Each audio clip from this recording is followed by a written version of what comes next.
What up, traders? What up, investors? Ken here from Dyslexic Investor, and we're going to be looking at another fantastic video coming at you today. We're going to be talking about IWM, we're going to be talking about Tesla, Nvidia, all the other stocks that we have thought that they're going to zero. We had that crazy pullback in the Nasdaq, and we're recovering from it. We had the Japanese yen carry trade going on. We had other worries coming on. Everyone just brushed it underneath their rug, threw it out with the bathwater, whatever other expression I can make up. Um, they just they don't care anymore. Everything's good to go. Everything's clear. We're full steam ahead, full send. Let's go. Um, to a certain extent, right? Like, let's just be careful. That being said, let's go ahead and start looking at some charts. We have IWM pulled up here, but I kind of want to highlight QQQ. There we go. If I can type here, think or swim. All right, Tastyworks. All right, QQQ. Look at this thing. Again, we're looking here on the weekly chart, 3 years. So look at this beautiful, beautiful little trend here going here. Look at that. That's a beautiful little tippy tap, touching its toes in the waters and just bouncing off here. Again, what we're looking here at the golden line, that's the 50 SMA here on the weekly chart. That bounced off pretty dramatically there. It was dramatic because we had like 4 weeks of basically down. So we basically, what is this? We dropped, that's information. There we go here. We dropped yes, nearly 16, a little bit over 16% in a matter of like 4.5 weeks. That's substantial, right? Again, we're not talking about a stock dropping 15%, 16%. This is the index dropping this amount. That's a lot. So in comparison, if we go to Nvidia, which is performing a little bit better from that same tippy top, we saw it basically drop in that same time frame, just a staggering 34%. So 34% is substantially more, of course, if you do basic math, than 16%.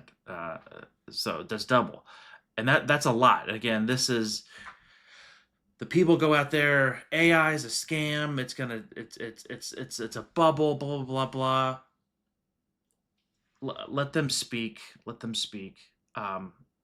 I don't think AI is going to be coming out and just taking everything over.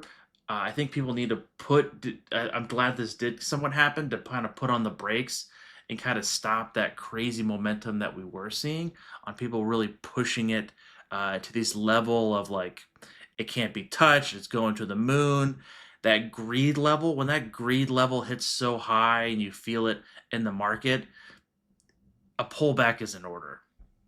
This pullback was in order, and it's performing well. We're seeing an engulfing candle here. Basically, this took out basically from the bottom here, basically 2 candles. Again, this is 2 weeks that we bottomed and ripped higher here. Really, what we're looking for is to break out to all-time highs, which again, if you don't call these little tails here, basically 133, 135 or above. Let's just call it 140 and above. Also, at the same note, we have to be mindful of Nvidia has not had earnings yet. So their earnings are coming out, I believe, the 26th, or it's basically the end of this coming month of August. So be very mindful of that. Tesla had some very shaky stuff as well. It's still kind of following this overall wedge. You can kind of see with the yellow and purple. I'm not a Lakers fan. That's just the colors I decided to pick. It's still kind of in this wedge pattern. It did try to break out. I was hoping it's going to stay above 250 and continue to go higher, but the overall market decided to turn lower, which of course, whenever the indexes want to take the water out, or the tide, or whatever you want to call it, the whole market is going to come with it because everything's linked to the indexes. With that, again, we can look at Apple. So Apple is one of the ones that bounced off very well as well. Again, the purple line here has no significance at all. It's just a little trend seeing it bounce off here, trying to go higher here. Looks very similar to Nvidia. It's near its all-time high. It's trying to potentially break out. This has already had earnings, but this is in cahoots with the overall driving of the new AI built-ins for the new iPhones coming the next couple of months, and announcements and so forth. This is definitely could be a large bump up there. Some of the ones I wanted to look at was like Amazon. Again, we're just going to go through the Magnific 7. This thing has not performed as well as what we just talked about. This thing kind of did undercut the 50-day here, and it's still kind of like underwater because you're seeing the 10 SMA as well, kind of just like dragging a little bit.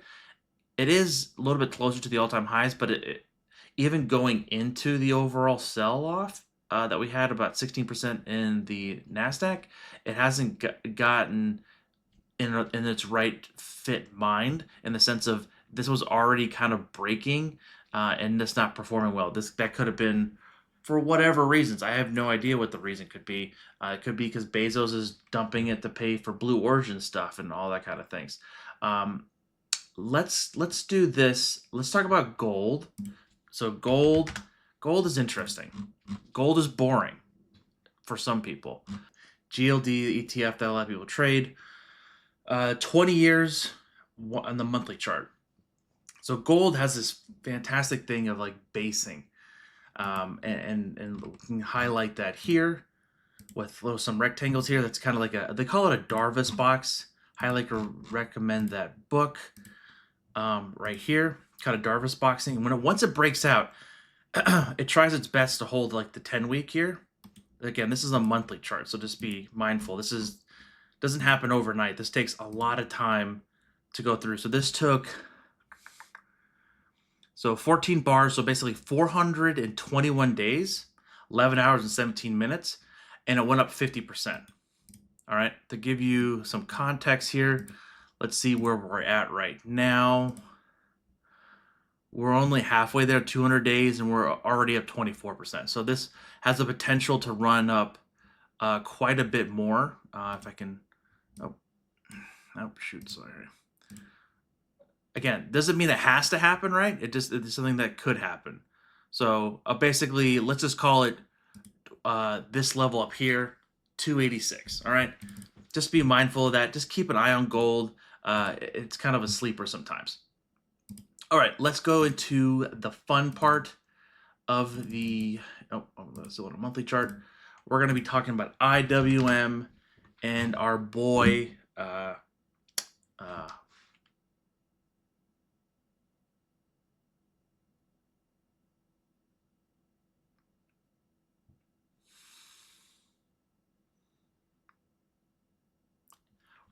let's go ahead and cut to Tom Lee from Fundstrat.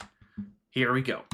Here to break down the road ahead for stocks as we head into the sometimes tumultuous month of September, as Fundstrat Global Advisors co-founder, head of research Tom Lee joins us here at Post 9 on a summer Friday. Tom, thanks for coming in. Great to see you. Was it last week? Was it difficult to keep your bearings in the midst of that crazy price action? Without question, because the market had been whipsawed by data point to data point, as you guys were recapping. You know, the jobs report raised recession fears, big risk off. Then we got inflation this week, which was pretty tame, and I think markets suddenly went back to thinking about liquidity coming into markets. I think that the data dependence of the markets and the Fed is very tough for investors. And I think if you look ahead, I'd say we always know the summer is tough. Summer probably runs through October, but I don't think that anything's changed into year end, which should look pretty good. But are you lower conviction now than you were 2 weeks ago? No change in our conviction, but it is just recognizing August historically is a tough month for markets. I mean, one thing that maybe investors can be encouraged by is since 1928, the most common month for the summer low is August, and the most common week is the first week of August. So I think maybe the worst is behind us, but it doesn't mean we're straight up from here. Right, and I guess the question is, I keep going back to, that moment in mid-July when we were at the highs. You were just shy of 5,700 on the S&P 500, and everything was a go. It was, the AI earnings path was kind of unquestioned. In addition to, general soft landing expectations, you kind of didn't have a lot of painful trade-offs to worry about in terms of policy or growth. Can we get back to something like that? I guess the idea, as you say, maybe summer lasts through October. Do you expect that we're going to have to continue to reset around these levels? Yeah, I think if my best guess would be, it's still going to be a struggle, but we're climbing the escalator again. I think Jackson Hole is going to set a positive tone on balance, just because the evidence is growing. FOMC members want to be forward-looking, as you guys are pointing out. Data dependence is dangerous at turning points. And then we get the jobs report for August, which I think should reverse some of things that could be temporary. I mean, that's a guess, and if it is, then recession risk is sort of reduced. But now we have real rates are too high, and that means investors will be comfortable with cutting. I'm thinking back to some of the notes you wrote after the last jobs number, and you looked at Hurricane Beryl and the number of companies in Texas that had no power for 2 weeks, and you do think August will be reassuring on the NFP print? Yes. I mean, in some ways, the weekly claims is telling the story. We had a surge in claims, multi-month high, that have come down since then. And so even if someone says there was no effect from the hurricane, how do you explain claims really improving so much, especially in places like Texas? And, a million homes without power for 2 weeks, how could that not affect the local economy and the jobs market? This rebound that we've gotten from the lows of early last week, initially, certainly until yesterday, it was back to the first half winners. It was a lot of the mega cap growth stocks, and the equal weight S&P really didn't have that much of a pullback, and it's closer to its highs. But small caps definitely got a flush, and yesterday they rallied big on that retail sales number. But it seems like that's still been a complicated attempt at a rotation. That's right. They always say bottoms are tough, and bottoms are a process, and small caps are really in the process of what we think is a multi-year bottom. And so conviction is not going to be as strong as things that have been working. I think most people's toolkit is to buy the triple Q, the NASDAQ or the AI names when they want to get back in the markets. But cutting rates at a time when small caps trade at 10 times forward PE, better earnings growth, and then a visible path to easing, I would say it still makes sense that the risk reward is in small caps. And then, we had a miss on housing starts this morning. So it's funny, the parts of the economy you thought you could rely on for a while maybe are giving way as other ones maybe start to bottom. But what's your thought there in terms of the flow through to the rest of the economy? I think housing, auto sales, and durable goods are essentially in recession. Mm-hmm. It makes sense because cost of money is so high. I mean, it's super expensive and hard to afford a home or to buy a car with these rates. These are also directly benefiting from Fed cuts because adjustable rate mortgages adjust, business loans adjust, auto loans, credit card, they're sensitive to short-term builders rates. Loans too. I mean, if you're building that's a house. right. Cost of money for builders, yeah. And so I think these really benefit from an easing cycle, but a market that believes there's an easing cycle underway. How many cuts you think we get this year? 2. I'm looking at consensus, which is somewhere between 4 and 5. Before the end of the year? Yes. So about 100 basis points? I think that's right, but it depends on where inflation prints the next couple of months. But our base case is that we're on a glide path towards 2%. That's better than consensus. So I think 4 to 5 still makes sense. And you've been part of your thesis has been that elements of CPI have been falling, in your words, like a rock. Yeah. I actually saw that phrase repeated in another desk note yesterday, so that's spreading. Nice. But are you as assured of that? And when you look at things like car insurance or some of the coincident costs of owning a vehicle, as you point out? Yeah, I think one of the things that surprises us still is that two things are keeping. Let's just jump back into the charts here. So again, IWM, it's the small caps. It's still in line. Like it did have this crazy pullback. Let's go at a little bit more of a smaller time zone, exact time frame of the daily side. You can see here, look at this thing peaked up here at nearly $228. Let's look at this information. I think it had look how fast that pullback was. This thing has dropped about nearly 14% in a matter of days. Like you could barely react to this. It just dropped and dropped, and these are huge gaps. And we've kind of filled the gap here slightly, and we're trying to fill this gap up here, basically around 214 plus. I see as the benefits of rate cuts. I see it within business. I see it within other parts of the economy. Rate cuts could signal an on-turn recession. It's also an election year. They didn't really touch that very much.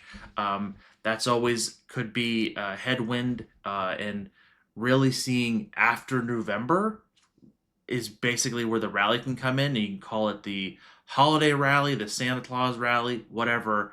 That's when I think we see a bulk of the run up, and we're probably going to see chop going into November. Of course, he's saying that summer lasts until October, citing that, hey, the month of August is usually the most volatile month in the calendar year on the stock market. It was definitely true this year. And again, could this bleed over to September and October? Could we have a retest? Could we see some more turmoil come in? We don't know. So just be mindful out there. Be very direct with your investing, and always remember, if you want to continue trading or investing the following week, set limits on your positions, meaning cut at 3%, cut at 4% of loss, because when it's down 50% and you're thinking about doubling it up, yeah, that really sounds really cool for a Wall Street Bets post, but that's not the best method of creating wealth and growing your portfolio. On that note, please down below, if you haven't already, please like, subscribe. I greatly appreciate it from the bottom of my heart. And again, we'll be sending out more videos and so forth. If you have any comments, questions, please put them down below. If you don't got anything else, I wish you guys a fantastic weekend. Catch you guys on the flip side. Peace.